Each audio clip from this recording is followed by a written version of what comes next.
If Freedom Fails.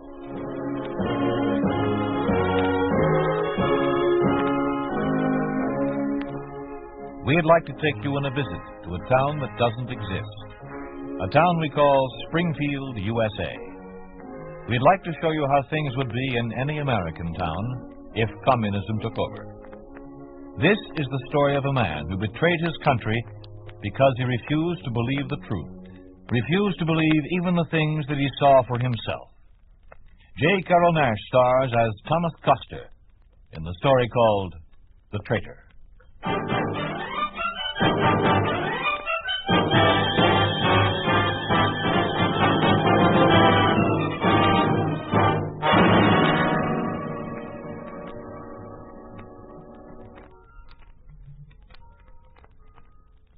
Tom, what time is it? 11:05. Are they all in the church yet? A few stragglers still. A couple of officers standing outside. I don't know whether they're going in or not. Well, we'll wait until they start. Is everything set? Yes, I know my job. Now, take it easy. Sorry. It'll all be over in another few minutes. Well, they're sure giving the old general a fine funeral. That's a shame to spoil the show. George, do you think we're doing the right thing? Getting cold feet? No, just doubts. We have our orders. I know, but... This is the biggest thing we've done yet. All the opposition is across the street there. The army officers, the political leaders, Congressman Phillips, all of them. And some others besides. None of our people. We gave them all a warning to stay away. But there are some who aren't on either side. Tom, I know that some innocent people are going to be hurt or killed when I press this plunger. You think I'd do it if I didn't believe it was right? No, I guess not. It has to be done. Get rid of the opposition and we take over. We'll blame the whole thing on the reactionaries, the isolationists, the fascist police. And the people will believe us. Besides, you and I know that it's for their own good. That's what makes this right. I wanted to hear you say that, George. That's the only thing that does make this right. It's for their own good. And for the good of the whole country. What time is it now? 11:10. They're just closing the doors. Did those officers go inside? Yes, there's no one around. Well, as soon as I set off the charge, we'll go out the back way, split up, and meet back at headquarters. Our alibi is all set in case someone suspects us. Are you ready? Ready. Then here she goes.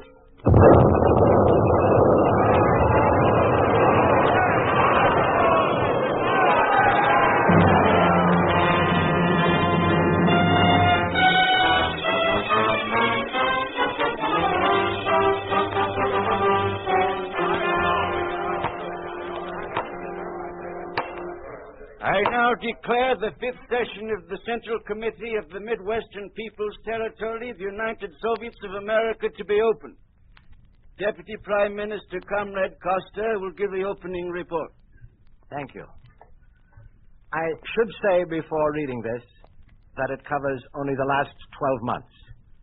As all of you know, in the 25 years since the bombing of the Springfield Community Church, which was really the beginning of our success, in these 25 years, we have made great strides in the communist cause.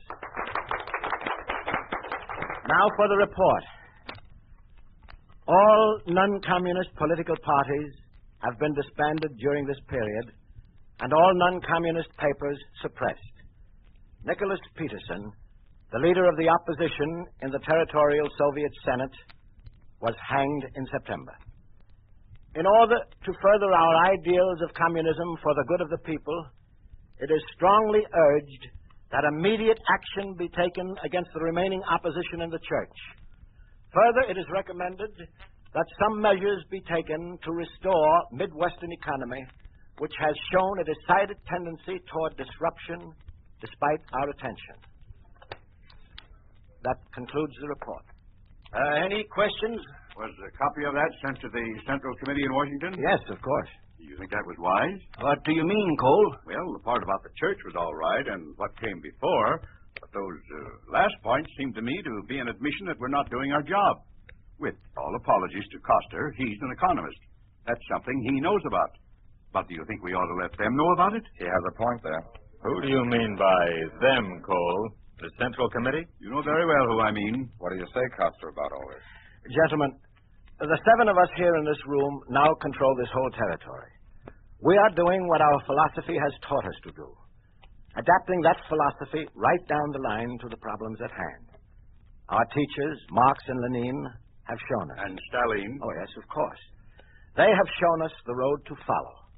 Now we must show our fellow Americans. It is our duty. Tom, you said the report had gone in just as you read it? Yes. Very well, then there's not much point in discussing that angle.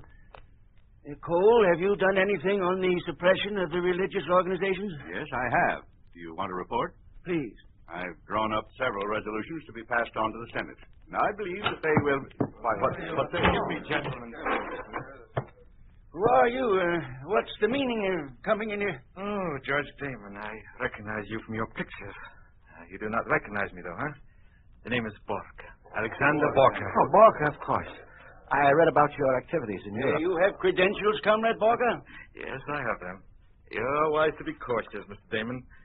Here they are. Look them over, and I'll meet the others here. Look, Tom, they're signed by the Politburo itself. Well, you know who he is, don't you?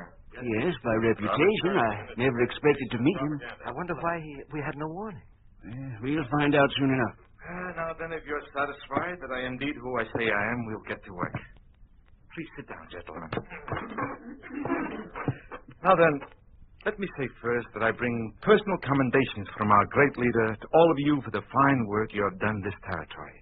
Under your leadership and inspired by your example, thousands of party members have been educated into absolute loyalty to the party. But that is not the only reason I am here. I have a copy of your last report, Comrade Custer. Yes? You prepared this? Yes, I did. You will explain it, please. Well, as we said there, all political parties and newspapers have been... That I have read myself. You will explain only the recommendations. We recommend that some measures be taken to assist us with our program here, with the dissolution of the church and with readjusting our economy. Enough. Comrade Custer and the rest of you, too. Do you realize what you have done? You have made recommendations to us. Quiet. No one does such a thing. It is disgraceful. Now you leave, please, comrades, to think this over. Except you, Comrade Damon and Comrade Custer. I have some further instructions for you. It is the feeling in the Politburo that while you have made a terrible error, you are both the loved and respected leaders of the party here in this territory. Therefore, we are inclined to forgive this indiscretion for the time being. I repeat, for the time being. I'll remain here and see to it that nothing like this occurs again. Mr. Borka. Yes? Tom and I have been loyal Soviet Americans for 25 years. I know that. We've worked for communism because we believed in it. The things that we've done, many of them on orders from your country, we did because we were told that they were right. Right for our country. These recommendations were made for the same reason. For a communist of 25 years, you show a remarkable lack of indoctrination to our policy, Comrade Damon. In your last pretty little speech, you made two bad mistakes. First of all, your nationalist spirit is deplorable. Nationalism is the prerogative of the one and only leading power of the world, Soviet Union. Your country is the Soviet Union. And secondly, you will receive complete guidance from the Kremlin. They will not tolerate the slightest sign of independent action or independent thinking, even among the most loyal communist leader in the Soviet satellite states. Is that clear? Yes, Mr. Borka. Quite clear. I'm very sorry that our first meeting had to be on such difficult matters, Damon. I have respected your work and your leadership for many years. I want you to know that. Thank you. I'm certain we'll get along very well from now on. It's much better to clear the air this way so that we can join together in a friendly atmosphere. Of course. Now, would you excuse us, please, if I talk to Costa alone? Very well. I'll wait for you. All right, George. Damon seems to have changed, don't you think? How do you mean? I remember one statement he made some years ago. He said, all communist parties form one single communist front under the direction of the Soviet Union. Now he seems to have forgotten his own words. Ah, well, no matter. Now, Costa, let's get down to work. First of all, the Politburo quite agrees with your thoughts concerning the church. They're certainly consistent with Marx and Lenin. You were wrong to make the recommendations, of course. But nevertheless, here are the laws to be enacted to correct this corruptive influence of religious bodies. Here you are. A law guaranteeing the freedom of religion. Article 1. All churches, mosques, synagogues, and other religious bodies of this territory, as well as all clergy and ecclesiastic officials, are remanded under state control. 2. The state assumes power to alter or suppress all church statutes, regulations, administrative rules, and so forth. 3. The state has the power to appoint, dismiss, and remove from their posts all clergy and all church officials.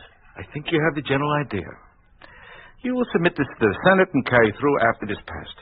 Naturally, we'll expect a unanimous vote. But why me? Why, you? The answer should be obvious. You are now the top man in this territory. Respected, admired, loved by the working class. Yes, but I'm only the vice premier. How about Premier Damon? Why doesn't he present this? Comrade Damon? I believe we need to re-educate him. Too nationalistic, too unreliable. He'll leave tomorrow for Moscow.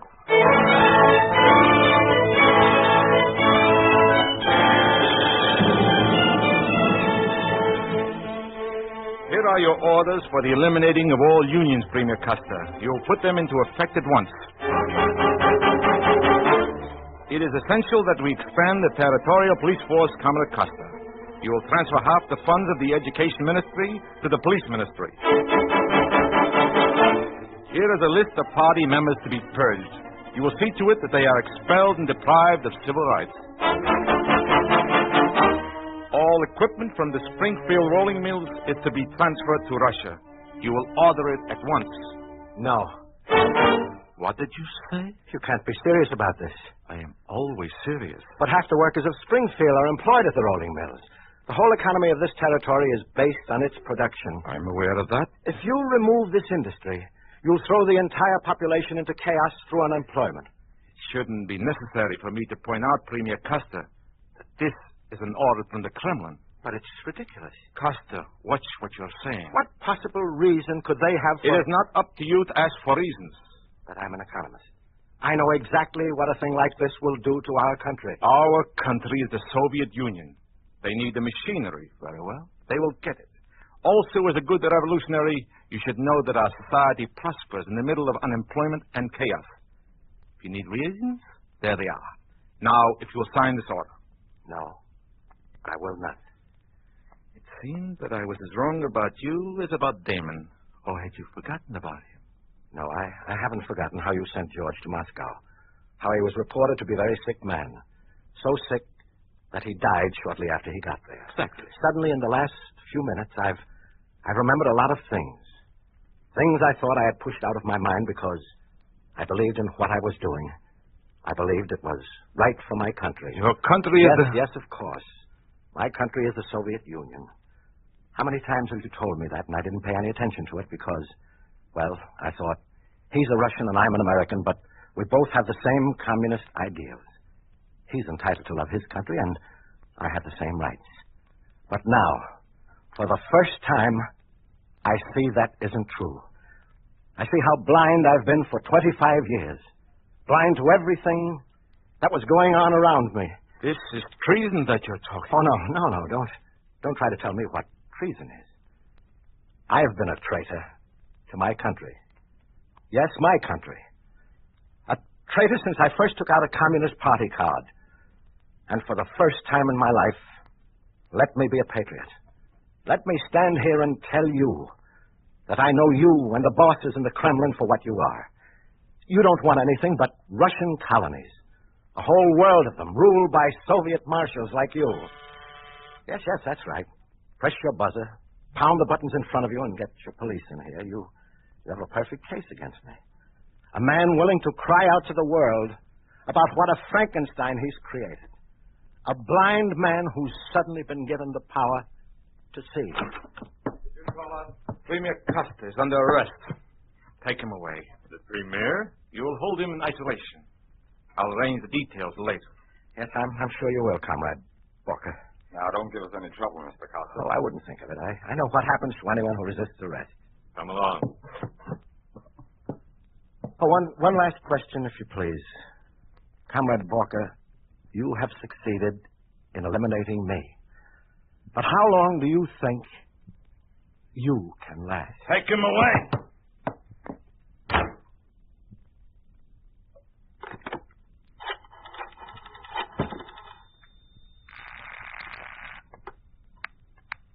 Justice Department, Burns speaking. Hello, Burns. This is Alexander Borka. Yes, Comrade Walker. You'll prepare indictment against Premier Costa immediately, charging him You say Premier Costa? Yes, Costa. Can't you hear me? Yes, sorry. You will charging him with treason, espionage, and sabotage. Also with nationalistic tendencies and lack of friendship and sincerity towards the Soviet Union. Did you get that? Yes, sir. I'll give you the details of the trial later. How it is to be conducted and what the verdict will be. That's all.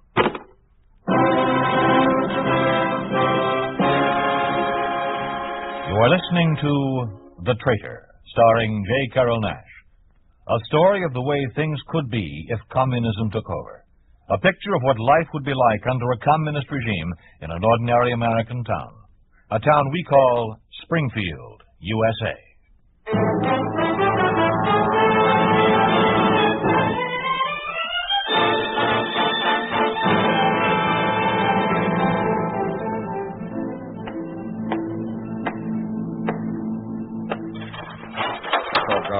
You may leave. Yes, Mr. Burns. Costa. Costa, are you awake? Yes? I have something here for you to sign. It's Burns, isn't it? That's right. Minister of Justice? I don't have much time. No, I don't suppose I have much time either. Will you sign this now? What is it? Your confession. All this? This thick sheaf of papers is my confession? Yes, that's right.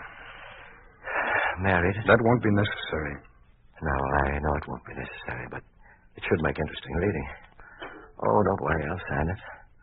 I was questioned once before by other professional inquisitors, and that's how I got this broken, twisted back. I'll sign it. Right here.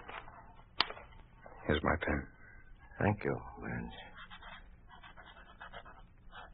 Tell me, when is the trial? December 7th? A whole week. Your timetable is working out very well. It's taking you almost 8 months to discredit me with the people. Well, yes, I got news even in here. June 14th it was that I was expelled from the Communist Party for... What was it? Oh, yes. Nationalistic policies that deviated from the pro-Soviet line of the Soviet-American regime. And for refusing to admit my error of being anti-Russian, is that right? yes, that's right. You can't keep people from spreading news even in a Russian state. And I marked the dates down like any other prisoner, here on the wall. See that long stretch? That's July 20th, the day I was ousted from the Senate. Then there's October the 9th, when they took away my immunity. And now here. Another big mark for another red-letter day. The day I confessed in... How many words? What? Words there in the confession. It's 30,000. Oh, that's a nice round figure. 30,000 words of confession, and I haven't even read it. Mr. Costa, I shouldn't say this, but I want you to know there's nothing personal in all this. It's my job. Thank you, Burns. I understand. I just thought if there's anything I could do. No, there's nothing. Well, I guess that's all. Thank you. Oh, wait a minute, Burns. Yes? There is something you could do. What is it? They'll let you come back to my cell before I'm executed. Now, I can get some papers, some writing materials, and prepare a statement of everything that's happened. The true story of what this Soviet regime has done and what it will do to our country. But there's nothing I could do with it. No place to publish it or spread it around. But there will be. Later on, when the people finally come to their senses. All I want you to do now is to take what I write and hide it someplace. Hide it where Borka and his police will never find it. When the proper time comes, you will know it.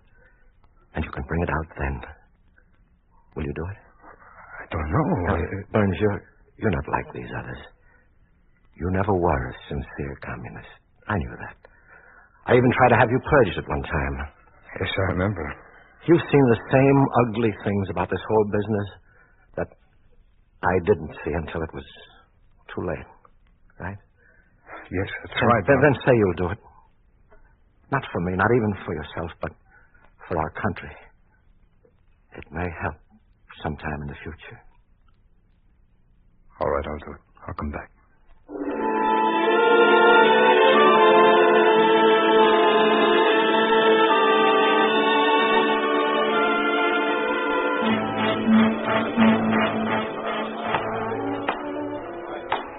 I declare this Soviet court now in session. Thomas Coster, you will please stand. Step forward to the bench.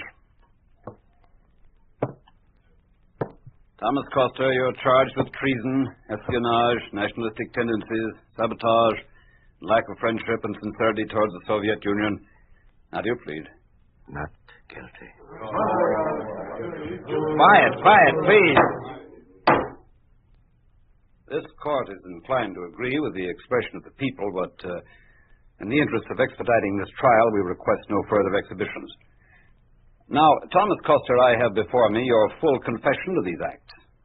What do you have to say to that? They are not true. If it please the court... Dr. Dykeman, you're the counsel for defense? Yes, Your Honor. I should like to ask for a recess. I have never been a police agent or an imperialist spy. Be quiet, Coster. I'll handle this. I should like to ask for a recess to acquaint the defendant with the items in his confession. The court will recess for 20 minutes. Come along, Coster. We'll go to the judge's chambers. Now then, what is the meaning of all that? I'm sorry, Your Honor, but the defendant... Coster, I thought you'd been rehearsed your part in this trial. You signed the confession? I've lied enough. From now on, I'll tell the truth. You tell the truth? To whom? Don't you realize that we have 50 witnesses ready to testify against you? Your Honor, I was informed when they assigned me to this case that... Keep out of this thing. We've got to get this thing straightened out right now. Coster, when we go back in that courtroom, I want you to plead guilty just as you were instructed. No, I won't do it. Very well. Dr. Dykeman. Yes, Your Honor. When we reconvene, I will call on you for the opening statement and you will address the court.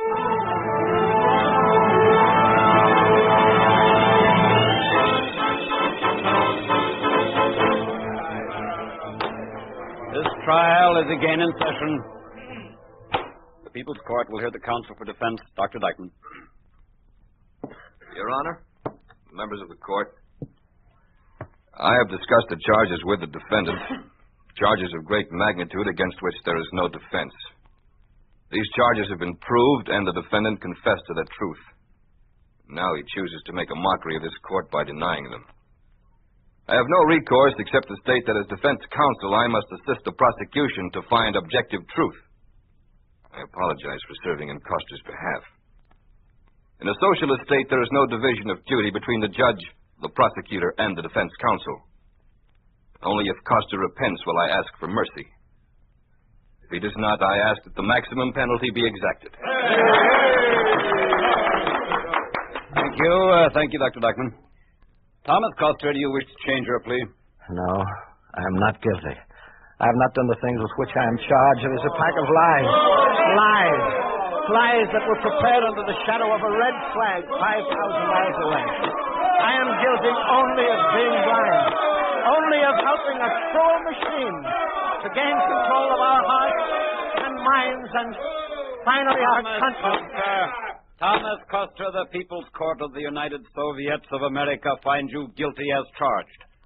You'll be taken from this place and within 48 hours hanged from the neck until you're dead. Case dismissed.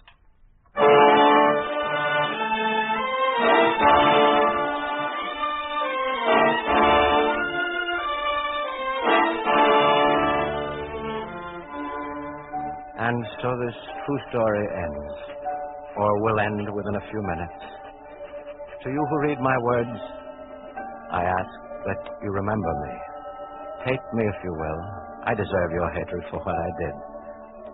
But learn my lesson, too. Open your eyes and your minds. Fill them with the truth. For that is the one and only thing that the enemy cannot destroy. Guards, stand outside. The committee's coming right in. Yes, Mr. Burke. Right behind me, Mr. Coster. You finished? Yes, quick. Take it. Get out of And, Comrade Coster, I've already notified the papers that you made a groveling plea for mercy in the full confession.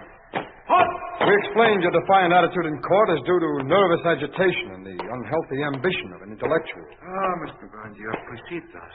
Yes, sir. I was just telling Coster. Yes, I heard you. May I commend you on your announcement. I particularly like the part about when Coster here admitted that the sentence was just. Excellent. Thank you, sir.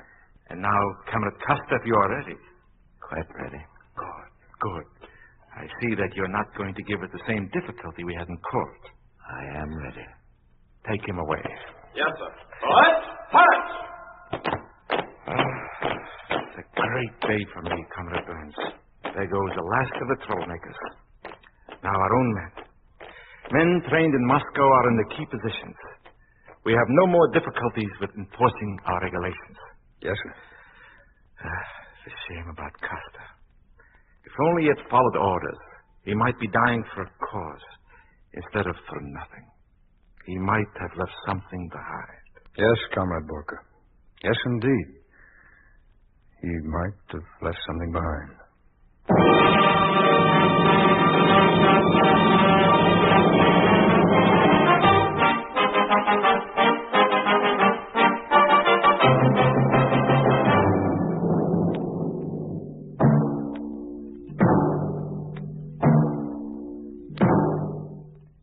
You have just heard what happens to justice when communism gains control of a country. You have heard what happens when the rights of the individual are trampled under a communist machine. Do you think this could not happen? It did happen exactly as we told it. The whole story took place in Bulgaria. Thomas Koster was Traitor Kosta. He was a slave of communist ideology, but he refused to make his country a colony of Soviet Russia. Yes, this is the true story of Traitor Kosta of Bulgaria. Removed from office, arrested, tried, and hanged within a period of 8 months.